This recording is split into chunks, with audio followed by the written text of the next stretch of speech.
आप क्या सोच रहे हैं, अगर वो सही दिशा में है तो आपकी पूरी लाइफ चेंज हो सकती है। थॉट आपका बिहेवियर बनता है, बिहेवियर आपके एक्शंस बनते हैं, एक्शंस आपके रिजल्ट्स बनते हैं, रिजल्ट्स आपकी पहचान बनती है। But if you can catch that, oh this is fear playing against me. There was a survey in 2021 जहाँ पे 42% of people are suffering through loneliness.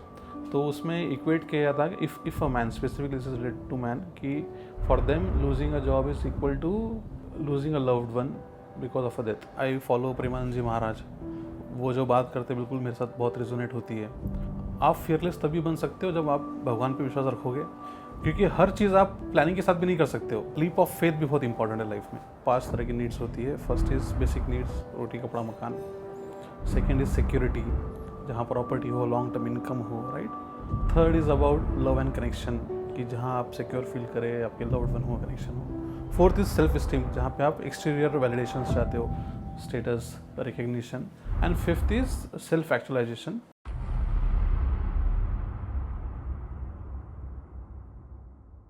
Welcome back to the channel guys, The Equation. Mental health has become a major concern nowadays and 15 से 20% India की population किसी ना किसी mental health issue से गुजर रही है। इसी के ऊपर डिस्कस करने के लिए आज के हमारे गेस्ट है मिस्टर चंदन सौम्या, जो कि एक लाइफ कोच है। हम उनके साथ आज डिफरेंट लाइफ पर्सपेक्टिव के बारे में बात करेंगे। अगर आपको ये एपिसोड वैल्यूएबल लगे तो do like, share and subscribe. आपका सपोर्ट ही हमें वैल्यूएबल कंटेंट बनाने में मदद करता है। सो बिना किसी देरी के let's get to the podcast.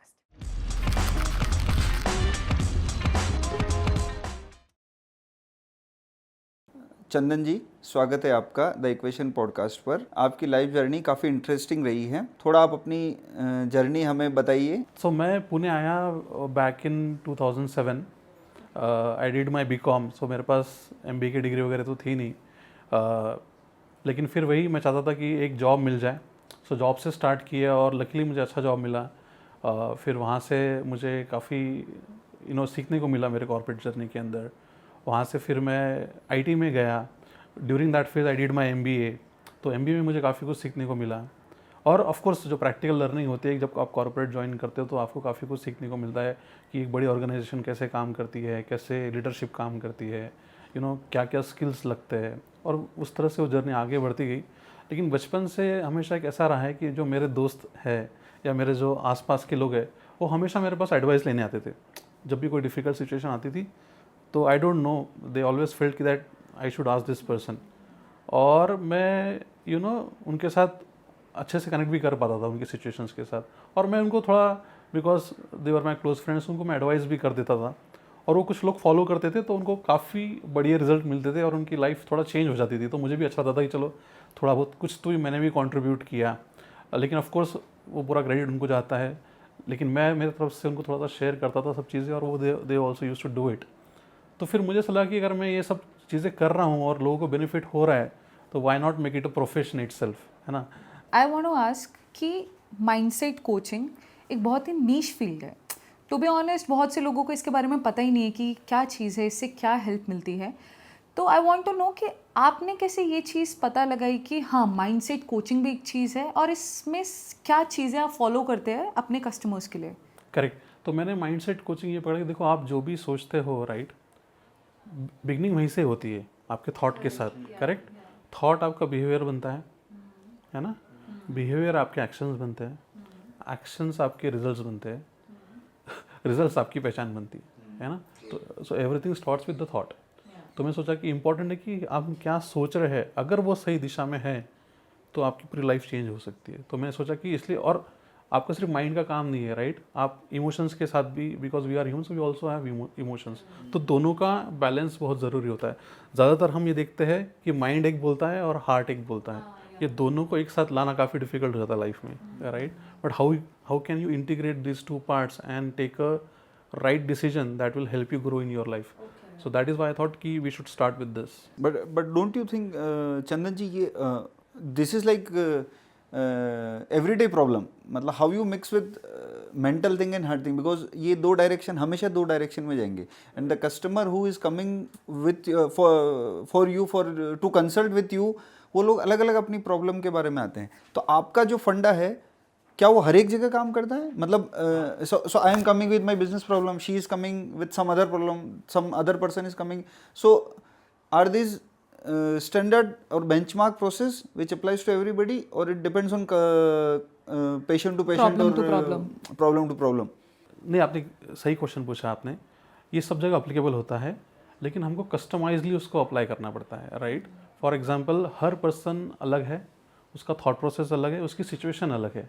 जिसको भी जो सोल्यूशन चाह रहा है, जो भी प्रॉब्लम फेस कर रहा है, हम उनके साथ बैठते हैं, उनका प्रॉब्लम समझते हैं, राइट, कि उनको क्या गोल वो अचीव करना चाहते हैं, right. Then we define the goal, है ना। फिर उनके साथ फिर वहाँ से स्टार्ट होता है कि क्या गोल अचीव करना चाहते हैं। तो जनरली गोल में हम जैसे आपने कहा कि हार्ट और माइंड तो हमेशा ये डेली का प्रॉब्लम है, right. How do you integrate this? हमको पता है कि अगर मैं इसको देख के नहीं चलूँगा तो मुझे यहाँ लग जाएगी। So in that case that fear is reasonable, है ना।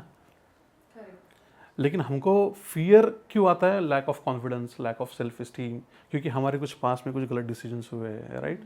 तो हम वो 1-to-1 कन्वर्सेशंस में we go in detail to understand कि क्या हो रहा है, बेसिकली क्या गोल अचीव। तो इसी से ही मेरा एक और सवाल है, mindset coaching, how it is different from counselling therapies? मतलब इसमें क्या होता है? आप सिर्फ बात करते हैं या आपके सेशंस में और भी कुछ चीज़ें इन्वॉल्व होती है कि उस इंसान पे वो इम्पैक्ट पड़ता है? I want to know the difference. ठीक है, पहले मैं आपको 3 डिफरेंस बताता हूँ। एक है टीचिंग में, जैसे हमारे स्कूल में टीचर्स होते हैं, वो एक कोर्स सिखाते हैं, they are expert of that subject. Mentoring में होता है कि जिनको रियल लाइफ एक्सपीरियंस है उस सब्जेक्ट का, जिन्होंने काफ़ी टाइम निकाला, उनको एक्सपीरियंस हुआ है, they do mentoring. Mentoring is कि वो आपको डायरेक्ट एडवाइस देंगे। Life coaching is we don't give you any advice, we work with you to find your own answers, we help you to explore your self, will help you to know your self better, and then you only find the answer, we help you in that journey. we help you to make a resilient person and a decisive person कि हाँ आप खुद अपने हाँ, जो भी आप decisions गोल लो, achieve करना चाहते हैं, जैसे कोई रेजिडेंट बनना चाहता है या कोई XYZ, कोई आप किसी भी प्रकार का आप गोल अचीव करना चाहते हैं तो आप एक लाइफ कोच के पास आ सकते हो, राइट। लेकिन अगर आप मेंटल हेल्थ के क्राइसिस से जा रहे हो, राइट, तो फिर आपको थेरेपिस्ट के पास जाना। जैसे आपको क्रॉनिक डिप्रेशन है ना, आप साइकेट्रिस्ट के पास थेरेपी के लिए जा रहे हो, गोली ले रहे हो, राइट, तो आपको उनको देखना चाहिए। तो सर माइंडसेट कोचिंग में आने से पहले मुझे आपके माइंडसेट चैलेंज के बारे में जानना है। आप 18 साल से कॉर्पोरेट में थे, after that you joined a very niche field जो कि नहीं पता है बहुत से लोगों को। तो कॉर्पोरेट से बिजनेस में आना, उसमें क्या क्या चैलेंजेस आपको फील हुए and how it is different mind wise? Definitely ये ट्रांजिशन मेरे लिए काफ़ी टफ रहा एक्चुअली। ये डिसीजन लेने के लिए एटलीस्ट मुझे 2 साल लगे, टू बी वेरी ऑनेस्ट। 2 साल का मैंने प्लानिंग किया and I used to really ask my self, is that risk really worth, है ना। क्योंकि मैं काफ़ी सेटल हो गया था मेरे कॉर्पोरेट करियर में, एंड ऐसा नहीं था कि I am not doing well, I was doing very well. I was going to get promotion also, I was going to get a bigger designation, bigger responsibility. I was also going to travel outside India. तो काफ़ी tough था मेरे लिए decision, क्योंकि एक अच्छी income आ रही है, एक अच्छा 18 साल से हमने एक चीज़ को दिया है, अभी वो जाके एक लेवल पे हम पहुँचे हैं, राइट, और वहाँ से छोड़ के एक ज़ीरो से स्टार्ट करना। लेकिन फिर मैंने जैसे आपको बोला, एक मैंने खुद को अपने आप को एक क्वेश्चन पूछा कि अगर मैं 70 साल का हो गया तो मैं क्या रिग्रेट करूँगा मेरे लाइफ में। तो मेरा आंसर आया कि शायद मैं ये रिग्रेट करूँगा कि शायद मैंने कभी लाइफ में चांस नहीं लिया। शायद एक मैं वो चांस ले लेता तो मुझे रिग्रेट नहीं होता। तो उसी थॉट के साथ फिर मैंने इसको रैशनल थिंकिंग के साथ इसको थॉट देना चालू किया। तो जो भी देख रहे हैं, मैं ये मतलब उनको मैं ये मैसेज देना चाहता हूँ कि आप जो भी डिसीजन लो, अच्छे से रैशनली सोचिए, प्लानिंग करिए, प्रॉपर फाइनेंशियल प्लानिंग करिए, एग्जीक्यूशन में प्लानिंग करिए, और जितना नॉलेज हो सकता है पहले इतना नॉलेज लीजिए। भले 1 साल लगे, 2 साल लगे, 3 साल लगे, क्योंकि आजकल काफ़ी क्वेश्चन होता है लोगों को, और मेरे पास भी काफ़ी लोग आते हैं, जॉब करना चाहिए या बिज़नेस करना चाहिए, क्योंकि हर कोई आजकल फाइनेंशियल फ्रीडम की बात कर रहा है, हर कोई बिज़नेस की बात कर रहा है, टाइम फ्रीडम की बात कर रहा है, मनी फ्रीडम की बात कर रहा है, राइट। बट ये इतना आसान है नहीं। काफ़ी लोग मैं जानता हूँ जो 9 to 5 में बहुत अच्छा कर रहे हैं, इतनी अच्छी सैलरी कमा रहे हैं कि शायद कोई बिज़नेस वाला भी ना कमाए, और मैं ऐसे बिजनेसमैन को भी जानता हूँ जो इतना पैसे कमा रहे हैं कि शायद सैलरी वाला कभी अपनी ज़िंदगी में ना कमा सके। लेकिन वो डिपेंड करता है आपकी पर्सनालिटी पे, आपके माइंडसेट पे, आपके स्ट्रेंथ्स पे, आपके वीकनेस पे, और आप कितना विलिंगली उस पर काम करना चाहते हो और कितना रिस्क अपने लाइफ में आप ले सकते हो। बहुत बार ऐसा होता है कि बंदे में कैपेबिलिटी होती है या बंदी में कैपेबिलिटी होती है, लेकिन they have liabilities in their life, है ना, कि घर वालों का टेक केयर करना है, बच्चे हैं, तो सो ये सब सिनेरियो समझ कर आप डिसीजन लीजिए। मेरे हिसाब से जॉब भी बहुत अच्छा है, बिजनेस भी बहुत अच्छा है, डिपेंड करता है कि आपको लाइफ में करना क्या है। So as you said sir, आपने पर्सनल और प्रोफेशनल लाइफ के बीच में बैलेंस कैसे बनाया? As you are saying because personals have responsibilities also, कि फैमिली है, बहुत सारी चीज़ें हैं। मैंने फाइनेंशियल प्लानिंग की काफ़ी, जैसे मैंने मिनिमम लिविंग पे मैं रहा, जैसे मेरी गाड़ी मैंने अपग्रेड नहीं की पिछले 5 साल से, है ना। मैंने आईफोन, जब मेरे पास 10x थी तब मैंने 1x स्पेंड किए, बेसिक कॉमन सेंस यूज़ किया, राइट, कि खर्चे कम करो, इनकम ज़्यादा बनाओ और सेविंग रखो, है ना। तो फाइनेंशियल प्लानिंग की 2 साल 3 साल, ताकि मैं ये जंप ले सकूँ। तो वही मैं बोल रहा हूँ कि ये सब चीज़ें आप कर सकते हो, लेकिन उसके लिए आपको थॉरो प्लानिंग चाहिए। और role of spirituality, would you like to? Yes, definitely वो तो बहुत बड़ा एस्पेक्ट है इसका, बहुत ही बड़ा एस्पेक्ट है। आई फॉलो प्रेमानंद जी महाराज, वो जो बात करते हैं बिल्कुल मेरे साथ बहुत रिजोनेट होती है। और मतलब आप फियरलेस तभी बन सकते हो जब आप भगवान पे विश्वास रखोगे, क्योंकि हर चीज़ आप प्लानिंग के साथ भी नहीं कर सकते हो, है ना। प्लानिंग तो डेफिनेटली ज़रूरी है, मतलब मैं बिल्कुल डिनाई नहीं कर रहा, लेकिन उसके साथ लीप ऑफ फेथ भी बहुत इंपॉर्टेंट है लाइफ में, है ना। आप प्लानिंग एक लिमिट तक कर सकते हो, उसके बाद फिर प्लानिंग काम नहीं आएगी। उसके बाद जब आप मैच खेलने जाते हो, पिच पे जैसा बॉल आएगा वैसा खेलना पड़ेगा, सीधी सी बात है ना। सो आप प्लानिंग कर लो, आपके माइंड में कि ये होगा वो होगा, आप सिनेरियोस प्ले आउट कर सकते हो, लेकिन वो करना भी चाहिए और फिर लीप ऑफ फेथ भी रहना चाहिए। तो आपके एक्शंस प्लस भगवान पे भरोसा, दोनों भी होने चाहिए। सिर्फ आप भगवान के भरोसे कर रहे हो तो आप फेल हो जाओगे, और सिर्फ खुद के भरोसे कर रहे हो तो भी फेल हो जाओगे। तो आपके एक्शंस और भगवान का भरोसा, ये दोनों का कॉम्बिनेशन अगर आप जब लेके चलते हो तो चांसेस आपके बढ़ जाते हैं। इसका मतलब ये नहीं कि आप सक्सेस होगे हर जगह पे, लेकिन उस चैलेंजेस को आप एटलीस्ट ओवरकम कर सकोगे। You will able to find a new way. और फ्लेक्सिबल रहना चाहिए लाइफ में। लोग बोलते हैं कि नहीं मैं यही करूँगा, ऐसा नहीं। मैं बोलता हूँ जैसे सिचुएशन आए वैसे आपने उसको टैकल करना चाहिए। जैसे अगर आपकी सिचुएशन है आज बिज़नेस करने की, तो बिज़नेस कीजिए। 2 साल के अगर सिचुएशन ऐसी आ जाए कि आपको जॉब करना पड़े तो भी किए। और मैं ऐसे लोगों को जानता हूँ, मेरे जान पहचान के, जिन्होंने स्टार्टअप स्टार्ट किया था after a long period in corporate. He went in San Francisco, वहाँ पे उन्होंने स्टार्टअप किया, 1-1.5 साल यूएस में रहे। अब कुछ कारणवश वो नहीं चला, but they were very talented person, like हर चीज़, मतलब लीडरशिप, टेक्निकल, हर चीज़ में होशियार थे। बस sometimes just a matter of luck also, right. लेकिन वो जब आए वापस कॉर्पोरेट में, तो because he had done this startup, he got a very nice position in a corporate world, है ना। तो आपको हर चीज़ आपको कुछ ना कुछ आपको देकर जाएगी, अच्छी भी और बुरी भी। तो जब आप ऐसे एक्सपीरियंस लेते हो ना, तो आपको आपके कॉर्पोरेट लाइफ में भी हेल्प करती है, क्योंकि दे नो कि इन्होंने एक बिजनेस रन किया है, तो इनको they have the notions of running a business also, so they might give you a very मतलब it's a funnel of learning, actually it's a funnel of learning. Exactly. आपने Maslow's law of hierarchy सुना है क्या? नहीं। सो वो basic human needs के बारे में बात करता है। 5 तरह की नीड्स होती है। फर्स्ट इज़ बेसिक नीड्स, रोटी कपड़ा मकान। सेकेंड इज़ सिक्योरिटी, जहाँ प्रॉपर्टी हो, लॉन्ग टर्म इनकम हो, right. Third is about love and connection, कि जहाँ आप सिक्योर फील करें, आपके लव्ड वन हो, कनेक्शन हो। फोर्थ इज़ सेल्फ स्टीम, जहाँ पे आप एक्सटीरियर वैलिडेशन चाहते हो, status, recognition. And fifth is self actualization, is आपको अपने बारे में ही ज्ञान हो गया। नॉर्मल हिंदी में उसको बोले थे हम मोक्ष, बेसिकली, कि खुद का ही मुझे ज्ञान हो गया खुद के बारे में। So you use this in your life coaching methods? No, I don't use it externally, but this is how most of the humans function. I'm just giving you an example. We don't need. We use different method in our coaching, if you would like to know. जैसे कि हम grow model use करते हैं, smart model use करते हैं to achieve the goal.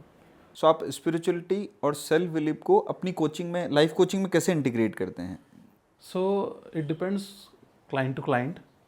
अगर कोई client कहता है कि I am spiritual and I want to integrate spirituality into my coaching, then we do it. As a coach हम कभी किसी को ये नहीं बोलते कि आप ये कीजिए वो कीजिए, बिकॉज हर पर्सन का अपना चॉइस है, राइट, और वो क्या करना चाहता है वो इम्पॉर्टेंट है। हम as a life coach help them to find their answers, है ना।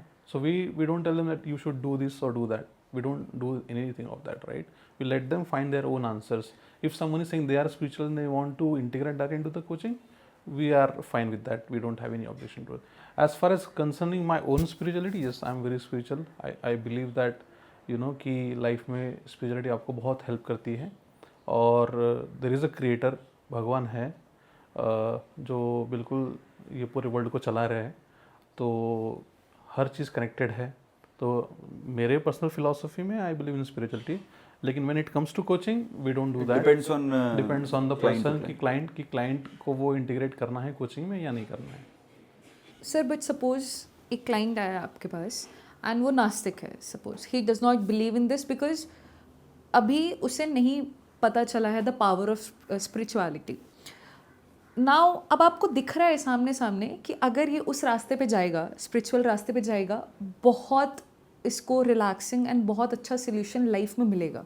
तो then how you try to inculcate that in your coaching, क्योंकि आपको पता है आप साफ साफ तो नहीं बोल सकते उन्हें.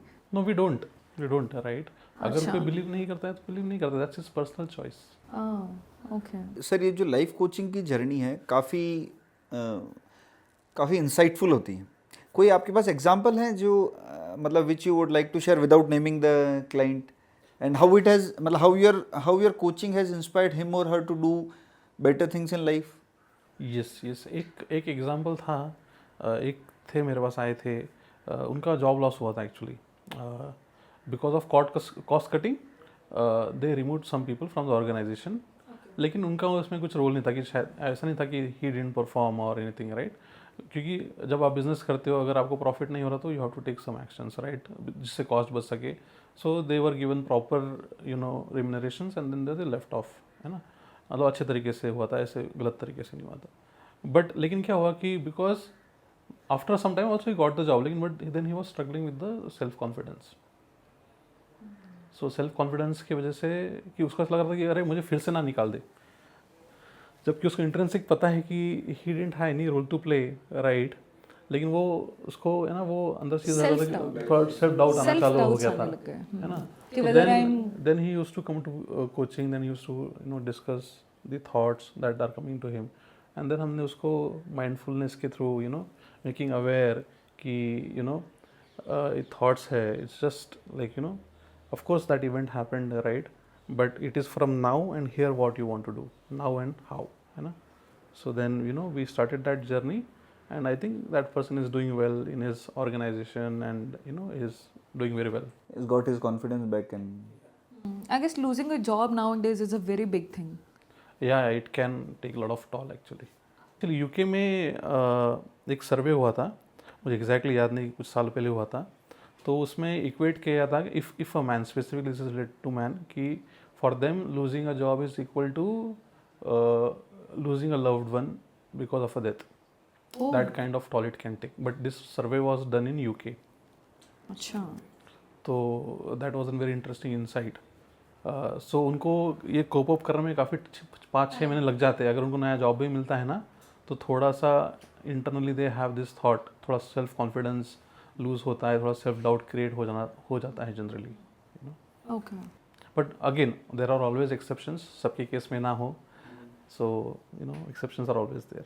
But as a life coach suggest few pointers, few anecdotes जो आप without looking at the client, ये कोई भी करेगा ना, it is always beneficial. Like you said meditation, so there are some possibly some other things also जो आप as an individual आप करिए, so you will do better in life. हाँ, इन जनरल आप not as a life coach, in general I am saying through my experience, एक meditation तो आपने करना चाहिए. थोड़ा सा खुद के साथ टाइम स्पेंड कीजिए on a daily basis, half an hour 1 hour, है ना. कोई एक हॉबी आपकी जो है फॉलो कीजिए. ओके. एक खुद के साथ टाइम स्पेंड कीजिए और अपने थॉट्स को मॉनिटर कीजिए कि मेरे थॉट्स क्या, मुझे थॉट्स आ रहे हैं, और उसको as a third person observe कीजिए. Don't react on that, just observe कि मेरे को क्या thoughts आ रहे हैं. So you will become more mindful of your own thoughts. एक अपना हॉबीज़ को थोड़ा सा टाइम दीजिए, half an hour 1 hour. Like कोई भी हॉबीज़, अगर आपको रील देखना पसंद है तो देखिए, लेकिन लिमिट में देखिए. Half an our 45 minutes. या आपको you like having pet, spend time with pet, so these 3 things I would say. Eat healthy, sleep on time, like ये आप ये बेसिक 4-5 चीज़ें करोगे तो आपको you are sorted in life. सबसे पहले नींद, टाइम पे सोना, टाइम पे उठना, है ना। सोशल मीडिया कम से कम देखना, that is also. Eat healthy. हाँ, टाइम स्पेसिफिक देखिए, थोड़ा देखिए, ईट हेल्दी और स्पिरिचुअलिटी ऑफ कोर्स। आप Meditation, आप किसी भी spirituality. फेथ के हो, लेकिन आप सोर्स के साथ कनेक्टेड रहिए, that will help you. So basically, sleeping, eating, and meditation. Meditation is and hobbies and spending some time with your self.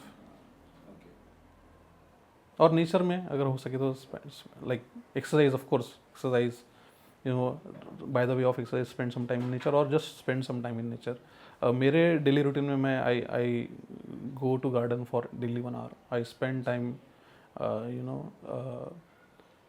in a garden because trees and plants also have healing power।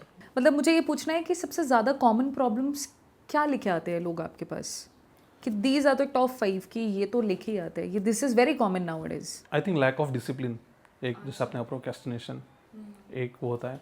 दूसरा I think career guidance के लिए आते हैं, coaching के लिए, कि जो कि करियर में 7-8 साल काम कर चुके हैं, अब they don't know how to grow या क्या फील्ड में जाना चाहिए। क्योंकि अभी the world is pretty dynamic, everything, the technology is changing, so you have to keep up, keep learning, keep exploring and keep building your knowledge। तो career के लिए आते हैं कि जैसे फॉर एग्जांपल कोई डेटा एनालिटिक्स में है तो डेटा एनालिटिक्स में क्या फ्यूचर है, शायद मैंने कंटिन्यू करूँ क्या मेरे लिए आगे रोल है। या कोई जावा में कोडिंग कर रहा है and they want to go into AI, so how they can transition. Course करना है तो कहाँ से करना है, कौन से इंस्टीट्यूट से करना है ना। और फिर जैसे कि करियर ट्रांजिशंस होते हैं, जैसे एकदम टोटली डिफरेंट, कोई सीए है लेकिन कोई उसे आर्टिस्ट बनना है, या फिर कोई फॉर एग्जांपल जॉब में है लेकिन उसको बिजनेस करना है। सो whether they are thinking right or they need some guidance on that or they need some help on understanding। I think relationship problems लेके भी आते होंगे बहुत लोग। हाँ, आते रिलेशनशिप बहुत लेके आते हैं, but actually I don't do relationship coaching. Relationship की कोचिंग मैं नहीं करता हूँ, उसके अलग से कोचेस होते हैं जो स्पेसिफिकली उसकी स्टडी करते हैं, उसके they understand the aspect of relationships. वो काउंसलिंग के पार्ट में आता है। तो काउंसलर प्लस लाइफ कोच होते हैं जो इसमें, और उनका नाम ही इफ़ यू सी, अगर आप गूगल सर्च करो तो you will find relationship coach, right. So those kind of the people are the right people to help on that. For me, I help with adversities, calamities, right? If you're struggling professionally, personally with some disease, right? Career guidance, business में कुछ आपको guidance चाहिए. So I deal with these things, yeah.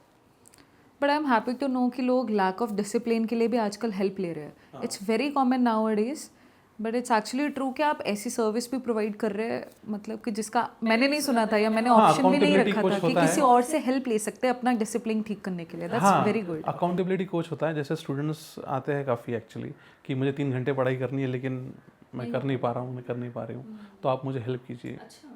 तो मेरा job है कि उनको मैं फर्स्ट तो so I help them, right, what they, because our job is to achieve what they want to achieve, right?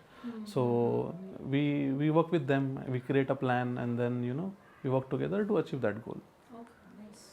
Helpful होता है। बट एक मोस्ट कॉमन थिंग है अकेलापन। सो आज की जनरेशन में अकेलापन एक बहुत बड़ी बीमारी है। आप किसी भी क्लाइंट को इस लोनलीनेस से कैसे डील करवाते हैं? हाँ, मतलब सोसाइटी में इन दोनों लोनलीनेस तो बढ़ गया। I think there was a survey in 2021 जहाँ पे 42% of people are suffering through loneliness. I don't remember the exact number. 42% in India। So but I think that was done around to 2021। ऐसे ही बात कर रहे थे तो मुझे ये सवाल आया कि सी सर क्या है आजकल ना प्रोकास्टिनेशन एक बहुत बड़ी प्रॉब्लम है। राइट। मुझे अब ये चीज़ पूछनी है कि procrastination mindset coaching how it can help. See क्या होता है प्रोकास्टिनेशन में, the problem is into action. आजकल मेजॉरिटी ऑफ पीपल, उनको पता है कि मेरे लिए क्या सही है, मुझे क्या करना है, पर आज नहीं करूँगा कल से करूँगा, या फिर वो एक्शन उठा ही नहीं पाते हैं। सी पर मुझे पता है exactly. So mindful coaching is also that कि you help them to know what is right. Correct. But if I already know what is right, but मैं action नहीं ले पा रही हूँ because I am dealing with procrastination, जो कि आजकल maximum लोग कर रहे हैं. करेक्ट. तो how it helps? So procrastination के मेजरली 2 से 3 रीज़न है. ऑफ कोर्स ज़्यादा भी हो सकते हैं. प्रोक्रेस्टिनेशन करने के एक होता है कि fear of failure. Correct. Yes. ठीक है, कि मैं ये चीज़ कर रहा था कि मैं फेल हो गया तो आपको पता नहीं है कि your subconscious mind and your conscious mind is playing against you. आपको लग रहा है कि आप अवॉइड कर रहे हो, लेकिन आपका माइंड आपसे अवॉइड कर रहा है क्योंकि आपको डर लग रहा है वो करने में. दैट इज़ वन थिंग, एक one of the reason. Second thing is you are too overwhelmed, है ना, कि आप ऑलरेडी बहुत काम कर रहे हो और आपको लग रहा है कि कहाँ और एक मैं टिक करूँ, है ना. Correct. This is the second reason. On the higher level, there can be many reasons. Yes, yes, yes. So procrastination basically stems from these things. Underlying cause कुछ और होता है. Procrastination is like, or you are too sad, right? That's very true. कि आपको कुछ करने का मन ही नहीं कर रहा है, right? So underlying thing is something very different. So procrastination mainly उसके वजह से तो यही आप mindfulness के थ्रू इसको कैच कर सकते हो. अगर आप procrastination कर रहे हो तो ये सोचिए कि किस वजह से कर रहे हो. आप थोड़ा खुद को क्वेश्चन कीजिए कि किस वजह से हो रहा है. कि जैसे आप कार सीखने जा रहे हो, लेकिन आपने सोचा कि ठीक है मैंने इनरोल किया कार सीखने के लिए, पर आपको लग रहा है अरे फिर मैं कार तो सीख लूँगी, लेकिन बाद में जब चलाऊँगी तो एक्सीडेंट तो नहीं हो जाएगा, अरे ऐसा तो नहीं हो जाएगा, ट्रैफिक इतना होता है, लोग कैसे चलाते हैं, है ना. तो फिर आप उसको जैसे उसको अवॉइड करो. आपने क्लास में तो ले ली. But somewhat related to overthinking. Overthinking भी one of the cause. And I guess एक और रीज़न है प्रोकास्टिनेशन का, रिजल्ट जल्दी चाहिए, लेकिन वो उतना लंबा एक्शन करने का पेशेंस नहीं है आजकल. दे लाइक कि हाँ मैं आज बैठी हूँ, मैंने कार का, अगर if driving a car is what I am thinking about. Related to delaying anything ना. डिलेइंग एनीथिंग मतलब delaying But it's anything. like I don't कि वांट टू मैं- I do am a anything and then I want to मतलब I want an excuse to delay something. You are dealing it also, you are not doing it also. हाँ, not doing it not also. Doing it also. तो what do you think कि कैसे we can overcome this? Through mindfulness. कि आप underlying सोचो कि for example if I am not going, what is the reason that I am not going, है ना. कि जैसे कि फियर होता है, अंडरलाइंग फियर होते हैं, राइट. या फिर यू आर टू ओवरवेल्म्ड. सो आप प्रायोरिटी डिसाइड करो कि आज I will only do this 5 things. एक टू डू लिस्ट बनाइए कि ये 5 थिंग्स जब तक टिक नहीं होंगी तब तक I will not call it a day. और not as a pressure on yourself, है ना. कि जितना आप बेसिक कर सकते हो विदाउट गेटिंग ओवरवेल्म्ड और आपको उसका कोई नेगेटिव इफेक्ट ना, उस तरह से आप अपने आप को जज करके कि हाँ आज ये 5 दिन आई फील कि it will be a balance day for me. तो आप जो प्रायोरिटी बनाओ, आपके पास 50 चीज़ें उसमें, तो आप क्या what are the top 5 priorities for you, and then tick them, then do that and then tick them. That is how you can do it. And start and of course slowly. देखो spiritual मतलब meditation तो of course आपको help करता ही है. तो मेरा पहला सवाल, आपकी फेवरेट मूवी? मेरी फेवरेट मूवी है कुंग फू पैंडा. कुंग फू पांडा. उसमें बहुत कैपेबिलिटीज़ होती है, right. He is the warrior who is going to win the battle, but उसको पता नहीं होता. लेकिन एक टीचर, एक मेंटर पहचानता है कि इसमें कैपेबिलिटी है, बाकी कोई नहीं पहचानता. Only that person knows that this guy has that capability, right. And then he takes him through that grind of making a warrior and then he wins the war, right. So and he is the underdog. कोई believe नहीं करता कि ये जीत पाएगा, right. And I that's why I like that story कि तो हमेशा अपने आप पे बिलीफ रखिए. और जो बोलते ना अच्छे हीरे की पहचान जौहरी को होती है, तो अच्छा जौहरी में ढूंढने के लिए निकलिए. अच्छा कोच मेंटर आपको डेफिनेटली, आप कोई भी प्रोफेशन में हो, चाहे आप बिजनेस हो, एक मेंटर, एक कोच, चाहे वो आपका बड़ा भाई हो, चाहे बड़ी बहन हो, चाहे आपके माता पिता के रूप में हो, लेकिन एक होना चाहिए. आपकी लाइफ बिल्कुल सेट हो जाएगी उसमें, क्योंकि आपके टैलेंट को आप बाहर लेकर आएंगे. अगर नहीं है तो आप प्रोफेशनल मेंटर्स, कोचेस के पास भी जा सकते हो. कॉर्पोरेट लाइफ या कोचिंग ज़्यादा चैलेंजिंग क्या है? आई थिंक कोचिंग ज़्यादा चैलेंजिंग रहा है, क्योंकि आप बहुत वैरायटी ऑफ प्रॉब्लम्स के साथ डील करते हो. हर पर्सन एक यूनिक है और हर पर्सन का प्रॉब्लम यूनिक है. और ये जो प्रॉब्लम्स आते हैं ये काफ़ी लाइफ टर्निंग प्रॉब्लम्स होती है. कोई नॉर्मल प्रॉब्लम लेके नहीं आता है, राइट. तो काफ़ी चैलेंजिंग रहता है, लेकिन एटलीस्ट अभी तक जितने भी क्लाइंट्स आए हैं उनका रिव्यू अच्छा रहा है, लकीली, थैंक गॉड. और देखते हैं भी ये आगे जर्नी कैसे जाता है, but I am trying to give my best and see what happens. आपकी लाइफ में आपको जो सबसे ज़्यादा प्राउड मोमेंट लगा? नहीं, ऐसा तो अभी तक कोई प्राउड मोमेंट आया नहीं है. आई थिंक ये थोड़ा सा मैं जब कोचिंग सीखा तो और spirituality has played a lot of role. मुझे लगता है कि हम एक्चुअली कुछ है ही नहीं. We are just playing a part in the destiny, that's it. हम एक निमित्त है, जो भी होता है वो हमारे थ्रू होता है. हम कुछ एक्चुअली करते नहीं हैं. वो लगता है कि हम कर रहे हैं. तो मुझे आई डोंट थिंक कि ऐसा कोई प्राउड चीज़ अभी तक मेरी लाइफ में मैंने की है. आई फील कि part of this thinking has come from my spirituality and my coaching. क्योंकि बहुत सारी चीज़ें हम जब करते तो हमको खुद भी पता नहीं है कि हमारा सबकॉन्शियस माइंड हमसे करा रहा है. तो वो बोलते हैं ना, there is a saying, there is nothing to conquer in this world except yourself. I truly believe in that कि आपने अगर आपको खुद को कॉन्कर कर लिया then you can conquer anything. And that is the battle, right. So Bhagavad Gita में भी when Arjun is fighting, it is his own internal battle कि ये मेरे गुरु है, ये मेरे भाई है, मैं ये कैसे कर सकता हूँ, है ना. सो जो द्वंद्व है वो हार्ट एंड माइंड का है. तो द्वंद्व कैपेबिलिटी पूरी है, सब स्किल्ड है कि वो आराम से हरा सकते हैं, लेकिन द्वंद्व कहाँ है, यहाँ है, राइट. तो हमारे भी जीवन में अगर आप देखोगे तो हमारा द्वंद्व कहाँ होता है, हमारे अंदर होता है एक्चुअली, बाहर नहीं होता है. तो सर आपकी कोचिंग का नाम है third view coaching and consulting. इस नाम को रखने के पीछे की वजह? एक्चुअली मैं जब 12th में था तब मैं जर्नलिस्ट बनना चाहता था, पत्रकार. तो तब मैंने सोचा था कि मैं नाम रखूँगा थर्ड व्यू. एक लेफ्ट व्यू है, एक राइट व्यू है, तो मैं सेंटर का कुछ एक व्यू दूंगा. So what should I call it. तो मैं सोचा था इसको थर्ड व्यू बोलेंगे, है ना. और कोचिंग में वैसा होता है, जैसे आपने एक बहुत अच्छा एग्जांपल दिया है कि बहुत बार हम एक प्रॉब्लम में फंसे होते हैं लेकिन हमको आंसर नहीं मिलता. लेकिन जब जैसे ही आप किसी थर्ड पर्सन के पास जाते हो तो आपको एक यूनिक पर्सपेक्टिव मिलता है उसके बारे में. बहुत बार ऐसा डेवलपर्स के साथ होता है आईटी फील्ड में. जब भी डेवलपर्स है ना, आप देखोगे डेवलपर्स, बिकॉज मैं आईटी में काम करता हूं, I will give that example. Developers होते हैं वो काफ़ी जब कोड लिखते हैं तो it's a very creative work actually in a way. लेकिन कभी कभी वो भी स्टक हो जाते हैं. और बहुत सिंपल चीज़ होती है, 3-4 घंटे निकल जाते हैं. तो फिर बहुत बार डेवलपर्स आप देखोगे कि वो ब्रेक लेते हैं, चाय पे चले जाते हैं दोस्तों के साथ, और जैसे तो तुमको 2 मिनट में आंसर मिल जाता है, अरे ये सिंपल सेमीकोलन मिसिंग था या ये गैप मिसिंग था, राइट. आज के पॉडकास्ट में एक्चुअली ये सीखने को मिला कि हार्डवर्क के साथ साथ आपका माइंडसेट भी कितना ज़्यादा ज़रूरी है कुछ भी लाइफ में अचीव करने के लिए. एंड आई गेस अगर आपका माइंडसेट भी थोड़ा सॉर्टेड है ना, you can achieve the same thing थोड़ा सिंपलर वे में एंड थोड़ा ईजी वे में, if you are very content in your mind and if you are very discipline, जो कि मैंने आपसे समझा.